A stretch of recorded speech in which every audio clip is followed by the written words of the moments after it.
现在中华职棒甲美国职棒大联盟顶礼拜拢有球员宣布退休。统一赛球员吴金良20举行引退赛，伊讲已经感谢陈金峰甲郭宏志永年予伊拍球的建议。 高雄城中棒球场是胡金龙回到中职的原点，这一球打在了左外野方向，有没有机会？还在退，还在退，再紧接去上空接杀出去。这球一直到倒边外野轰软墙头前才被接到，是一支高飞牺牲打。虽然无讲轰软，不过也是互赛队摕到第2分。统一赛吴金良20暗伫咧定青湖棒球场的引退赛，讲第3棒第5局下半局成功安打上垒，变成金龙打老虎，打穿啦！ 吴金龙打出安打。吴金良这场比赛3个打数，1支安打，1分打点，帮助赛队2比1赢乐天。伫赛后引退仪式，伊感谢洛杉矶道奇队的先辈陈金峰甲郭宏志当当时的指导。记得第1年到道奇的时候，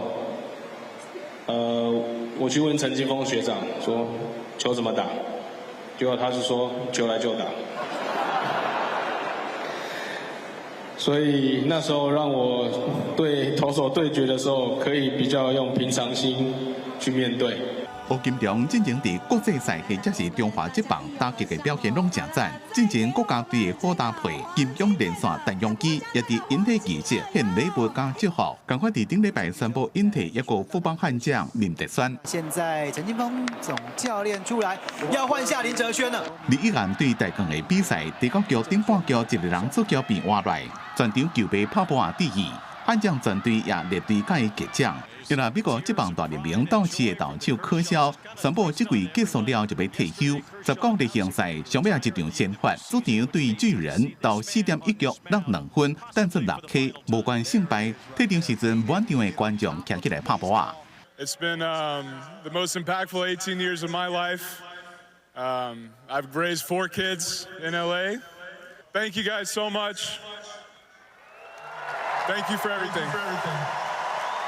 And remember, we got another month left, so we'll see you at the end of October. 上尾道奇6比3赢，连续第13年拍入去季后赛。不过因为考虑到轮值的深度，可晓是不是让排入去季后赛名单也唔知。